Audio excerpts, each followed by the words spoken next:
425 of them, I believe. Oh, I thought my phone cut off. I'd be hating the words come up on the screen. I think it was about like 425 of them. Once one of his men got shot, then they end up firing back. They fought bravely or whatever, and they did pretty well. I think they killed like 200 of them, like 200 of the 425 men, and then they retreated back toward the Tennessee River or whatnot. And they had to wait for Ulysses Grant, because during this early morning, when it's back, like I said, they were kind of like caught off surprise. They didn't know that the Confederate Army was that close. So when they had retreated to this fucking river, the Tennessee River, they had to evacuate the camp that they was at. As far as Ulysses Grant, he was away at the time. He was supposedly in Savannah, Georgia, trying to like get more reinforcements, even though he came back that same day. But before I continue with this battle, I want to highlight something. I want to speak on something. As far as like my formula, when I research these things, I always research the name of people that come up. If I forgot shit about them or I don't know too much about them, I always type in their names. And I'm glad I did. I typed in his name, General William Tecumseh Sherman. And I finally got my fucking answer. Like, as far as him, his background, he graduated from, what today is called Louisiana State University, because that's where he's from. At the time, it was a university, but it was also a military academy. I think that was in 1840, around 1840. And then, 1840. And then 19 years later, 1859. No, wait a minute.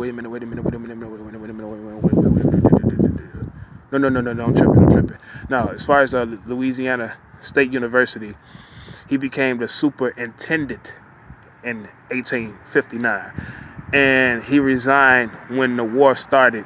Even though this guy, like I said, when I read his biography, he was also noted as somebody that was racist as well, as far as like blacks enlisting in the army. He was one of those people that was against that. And then even after the Civil War, when these so-called quote unquote harsh laws were instituted to punish the South, he was one of those people that kind of felt like it was a little too extra or whatever. But this is a standout thing in my opinion about this guy. When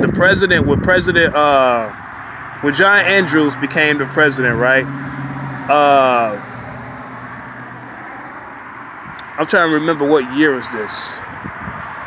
Yeah, after Abraham Lincoln. So this will have to be sometime, January, I think?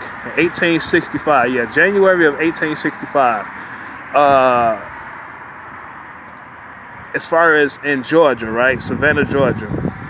You had a lot of abolitionists and black folks who felt like that because at this time William Tecumseh Sherman was in 1865. He became the head of the United States Army at the time under the president, and the secretary of what was his name? Edward Stanton. I think he was the Secretary of War, or Secretary of something. A lot of people wrote to him complaining that William Tecumseh Sherman was not doing enough to ease the pain of black folks at the time or whatever. So they organized like a meeting that took place on the 12th of January. And this guy, Edward Stanton, joined Sherman or whatnot during this meeting in Savannah, Georgia. And it was about 20 local black leaders, and their spokesman was a guy named Garrison Frazier. And during this meeting, it was pretty much decided that the United States would go ahead and grant 40,000 black persons 40 acres and a mule. This is where the history of this comes about. 40 acres and a mule within 3 states: Georgia, Florida, and South Carolina. And the order was called number 15 or whatnot. And the guy that was put in charge to administer this order was a brigade general by the name of Rufus Saxton. So this was decided on the 16th of January. I don't know why the president changed his mind, but later on, President John Andrews changed his mind and he reneged on the deal. Now, to me, that was a significant historical note as far as Mr. Sherman, so I kept that in mind. But now going back to this battle as far as April 6th, so when they retreated or whatever to revamp themselves along the Tennessee River, as far as the camp that they evacuated, it is mentioned that it was so fucking fresh, like I said, it was cut off guard, that, you know, they left weapons there and the food was still warm. And of course, the Confederate Army, you know what I'm saying, took advantage of this, ate their food, whatever, took some of their weapons, blah, blah, blah.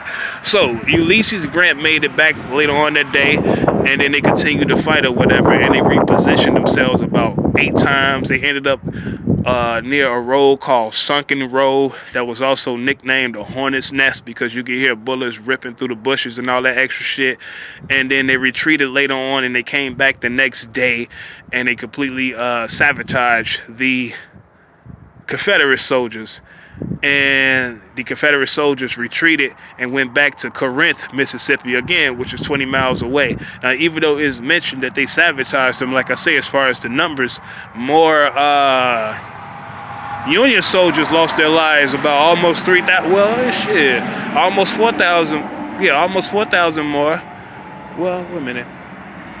Yeah, shit, about 4,000 more. Like I say, what, 13,047 Union soldiers died or were injured. Well, they both died and injured, as mentioned. As far as the Confederate soldiers, 10,900, 10,964, something like that, around that amount, but almost 11,000 of them had got killed. Now, it was something I almost forgot to mention.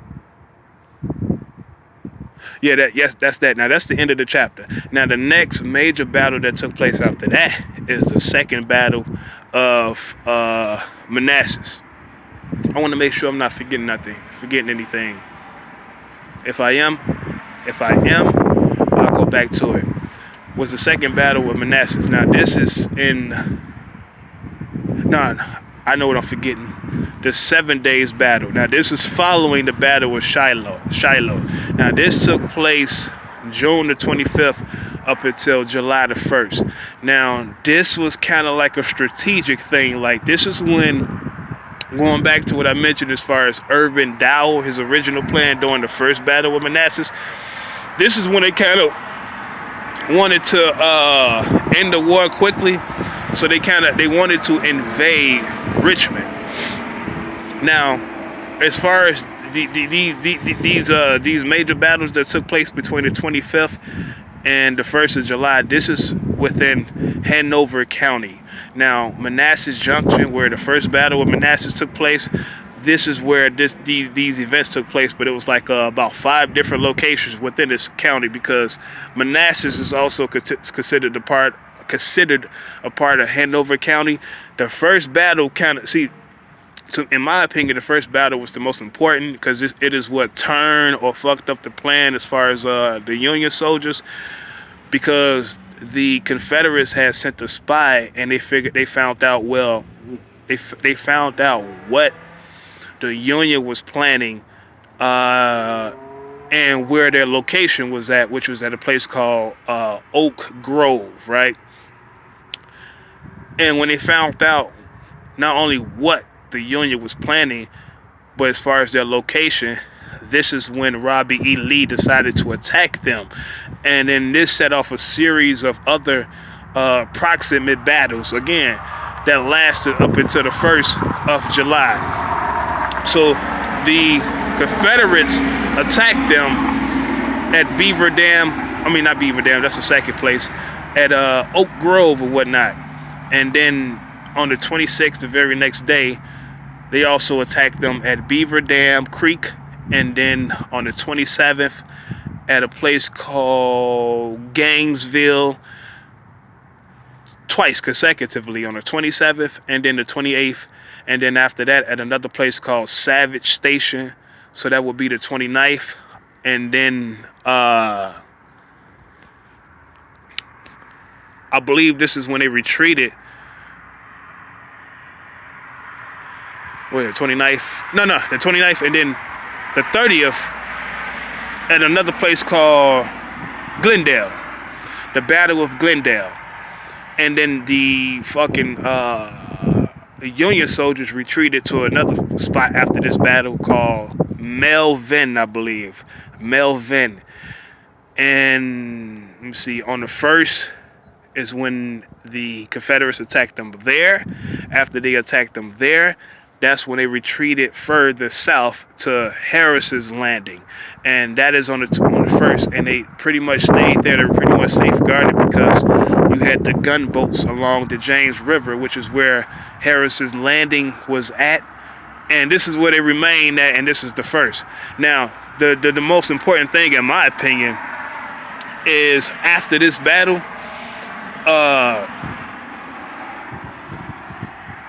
I now know what I forgot to mention. John Pope.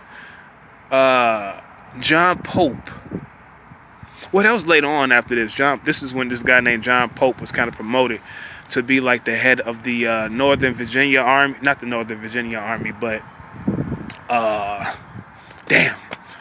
It as far as ranking, it's not higher than the Army of the Potomac. It's under that.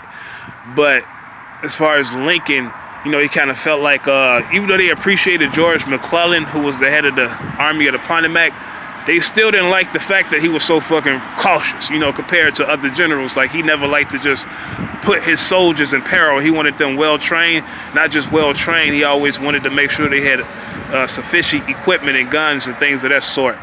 And as far as like Lincoln, because like I say, when you consider the newspapers and the general public, they wanted this war to end quickly. So this guy John Pope got kind of promoted, but still not necessarily as far as ranking. Oh, I had got confused when I read this, but it clicked in my head eventually. He got promoted, but not like a superior to George McClellan at the time. But he was more so promoted because he was a little bit more aggressive in his actions, which I'll speak a little further about in a second. But as far as after this fucking battle, George McClellan had wrote to the president, and he was kind of not necessarily complaining, but he was letting them know that he was facing a fucking large quantity of Confederate soldiers. He noted exactly 200,000. Now, to me, the reason why that's important, in my opinion, is because later on, this is when the Contraband Act was passed. Now, keeping in mind, this 7-day battle ended on the 1st of July. The Military Act as well as the Contraband Act was both passed July during this same month later on. Now, I forget which one as far as between the Military Act and the Contraband Act that was passed on the 17th of July. But in my opinion, I believe as a strategic thing, so far, this is what allowed or made Lincoln or motivated him or inspired him to make it to where it was legal for blacks to serve in the Union Army at the time, because of that numerical value that George McClellan was complaining about just only on the 1st of July at this time.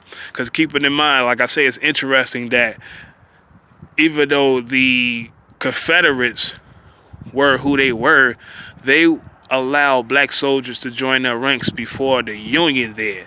Now follow an additional reason why I believe that Lincoln allowed this to happen, aside from him wanting to increase that numerical value, is because he obviously was not fighting just to free the slaves at the time. That's obvious. When you go back to his fucking his debates with Stephen Douglas that took place about 4 years before this, the famous 1858 debates, he mentioned in that very debate itself, as far as his sentiments on black people, like, he didn't even believe in popular, and this is no diss to him, this is just my perspective, how I'm looking at it objectively based on the facts that I know about. He didn't even, as far as in this debate, believe in popular sovereignty at the time, which meant that that basically states within themselves had the right to decide whether they wanted to implement slavery as a part of their institutions, especially territorial places that would later on turn into states. When they would turn into a state, they would have the right to decide whether they wanted to make slavery a part of their state, as you know what I'm saying, from the start of his institution or whatever. He didn't even believe in that. He believed more stringent in comparison to Stephen Douglas. He believed that like wherever slavery existed at that time, that it should not be spread beyond where it existed at. So in other words, if you got a certain territory after the fact, let's just say like you got another territory in fucking 1860 or something that became a state and fit all the guidelines to become a state. He wanted it to where it would be illegal for that state to have slavery as a part of its institution. So he was more stringent in comparison to Stephen Douglas, who just wanted to give these various states and new territories that could potentially become a state a right to decide for themselves. So I give him credit as far as that. But as far as like his view on black people in general, he didn't believe that black people was equal to whites, and he said he felt like it would be odd for them to mix and match. You know what I'm saying? And then like going back to Benjamin Franklin Butler with those 3 slaves that I mentioned, as far as James Townsend, Shepard Mallory, and Frank Banker, when he found out about this whole little dynamic that started the whole little country band situation, as far as whether black fugitive slaves would be considered contraband or not. Like I say, when he responded to Benjamin Franklin Butler, he said he still didn't consider them to be contraband because he didn't give South Carolina, like he didn't grant any sovereignty to South Carolina, that they were basically just a state in a rebellious state at the least, but at the most just a fucking state in rebellion at the time, but not one that would be granted sovereignty at the time. So therefore, these escaped fugitives are not necessarily, or would not necessarily be considered contraband. They will still be fucking slaves from a state, which means that the Fugitive Slave Act should still be abided by, even from persons that come from the lines of the Confederacy. To me, that sentiment also shows or proves I ain't gonna say proves my point, but it helps me explain why I don't think this military act would be like in tangent with this narrative of Lincoln, fighting the war to free black people, or even at the least, help, like wanting black people to enlist in the army for morale cause or whatever. I think it was purely practical reasons, but I believe that also something that he kind of cringed at, but just to help the Union lines, and because of what one of his top generals, George McClellan, wrote to him following the 7-day battle, as far as him complaining about him needing more men because they were faced with like at least 200,000 Confederates. Because you still got to consider, like, from my point of view, only a fucking year prior to this, as far as like the most the United States had in their army was 16,000 men. And even though they called for let me see, I think what was it, April, when they called for more men. I think like in May they even called for like 42,000 volunteers at the time. You got to consider that time period in 1861, and then fast forwarding damn near a year later, but not even like about a year later, a month past a year later, as far as what was going on the grounds from a strategic numerical standpoint. You know what I'm saying? Now, as far as this again, I wanted to say more about the Lincoln and Stephen Douglas debate, but I'm going to keep it there for now. You know what I'm saying? Well, I might as well go ahead and explain it a little bit before I go further, because I think it was interesting, but I'm going to speak on that debate a little bit more in the future blog, a blog that I'm going to call The Information Age. But just because I brought this up, I'll go ahead and explain. I thought it was interesting how the debates took place in Springfield and Chicago. Of course, Stephen Douglas, he's mentioned as speaking first. They had like 7 debates altogether, and he's mentioned as speaking first in like 4 out of 7 debates. And it was the first media event that it was the first like public display of what will later be, or what would become what would be like the catalyst for what later became known as media events at the time. And these 7 debates between Lincoln and Stephen Douglas is what made Abraham Lincoln get popular after the fact. Even though overall he didn't win to be, he didn't become a senator.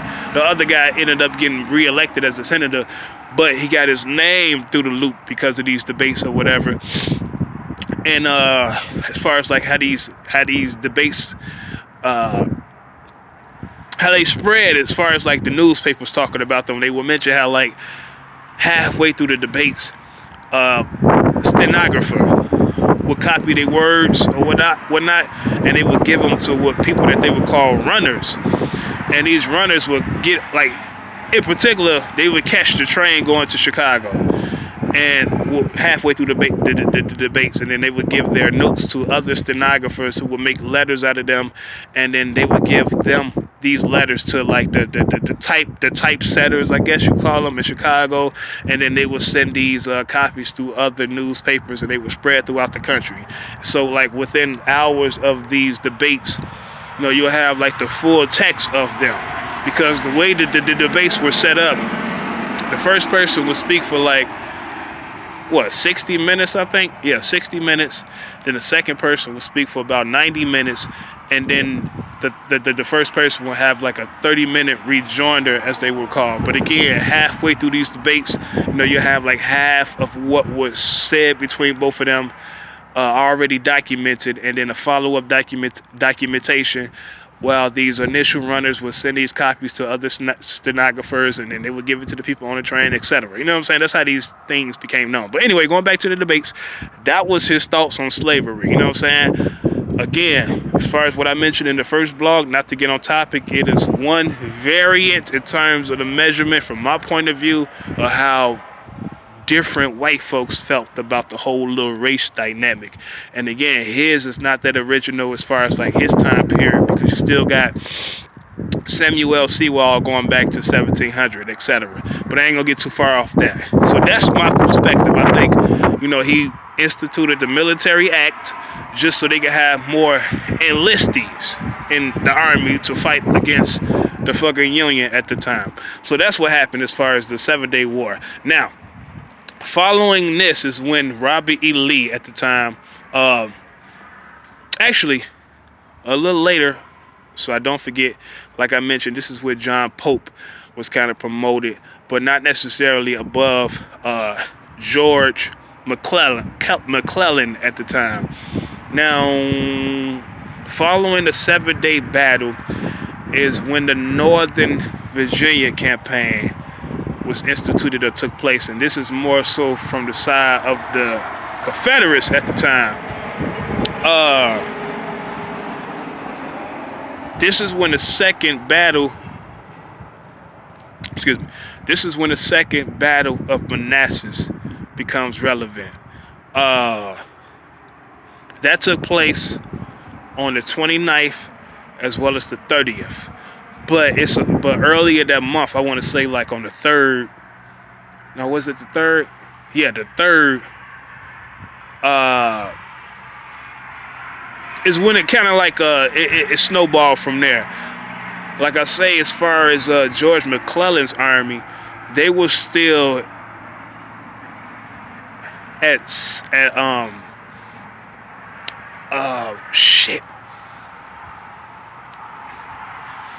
Savage's Landing. Savage's Landing. That would be south of Richmond. I think that's like 21 miles south of Richmond. John Pope was more north. He was at Centreville. That is north of Manassas at the time. So they were like in opposite positions at the time. Now, as far as like the beginning of August, based on what I read, Robert E. Lee felt like George McClellan wouldn't really be an issue. So his plan was to attack, or what was it? To keep John Pope away from George McClellan, but at the same time, prevent George McClellan, or was it John Pope? Well, prevent one of these guys. I think prevent George McClellan from receiving reinforcements. So you got the Central Virginia Railroad, and then you got the Orange and Alexandria Railroad. So Robert E. Lee made it to where the Confederate soldiers would head toward Gordonsville. Now, Gordonsville is important because both the Virginia Central Railroad runs to Gordonsville, as well as the Orange and Alexandria Railroad. The Orange and Alexandria Railroad runs from Gordonsville to the Manassas Junction. So Gordonsville would be like, relatively speaking, it would be in northwestern Virginia. And the Orange and Alexandria Railroad would run from there, from Gordonsville, going northeast to Manassas Junction. And from Gordonsville again, going southeast,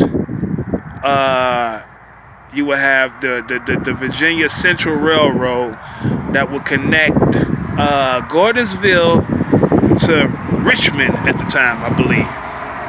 So, overall, they decided to sabotage the railroad, the routes from Manassas Junction to Gordonsville. The reason why this is really fucking confusing for me when I first read it is because, again, I'm reading it more so from the lens of the chapter and the extra information that I researched. Even though, like, the first Manassas battle, the Union had lost, I didn't come across no information that explained why by the time the second Manassas battle happened, at least on the fucking, what was it, the 26th? Well, actually early the 27th, but like the night of the 26th after midnight, the Confederates eventually attacked Manassas. And it is mentioned that there was a Union garrison there. Now, just to make the shit comprehensive, I was confused at the time as far as like the reinforcements, because I didn't come across no fucking explanation or even a fucking intimation, a hint as to at what point in time between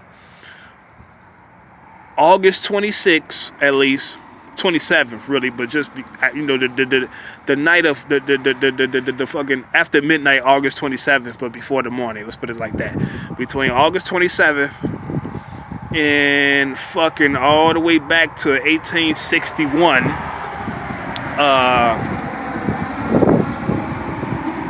July the 21st, between that whole fucking time, what fucking happened? Like, when, at what point between that whole entire year did the Union finally occupy the Manassas? That's why I was kind of thrown off when I read, like, he wanted to prevent George McClellan, and you might as well say John Pope at the same time, even though their armies were split up north to south.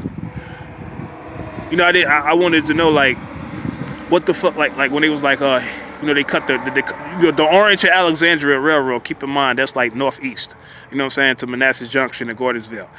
I'm like, what the fuck happened to where, they had a Union garrison there at Manassas. Like, how did they take over Manassas? There was no mention from that. Like, in my mind, as far as how I was looking at it, I'm like, shit, up until this time point, despite whatever else that had took place, you would still, like, Manassas Junction would still be under the Confederate hands at the time. So I was thrown off. But just to make it more simple, that was what the Confederates had decided to do, to cut the transportation route, to sabotage the railroad or whatever. But it doesn't just start from the 26th or the 29th, it starts from the 3rd. Keep it in mind, like I say, as far as George McClellan's army, Harris's Landing, that's the place. I said Savage's Landing, my bad. George McClellan's army was at Harris's Landing, again, about 21 miles south of Richmond. And then John Pope was at Centreville, which is also north of Manassas Junction. So these are the two positions of the two opposite positions of the Union Army at the time. So again, by the 3rd of August is when George McClellan received orders to leave Harris's Landing and go north and link up with John Pope's army. He hesitated to do that for whatever reasons for about 9 days or whatever. He didn't decide to go link up with his army until the 12th of August is when he began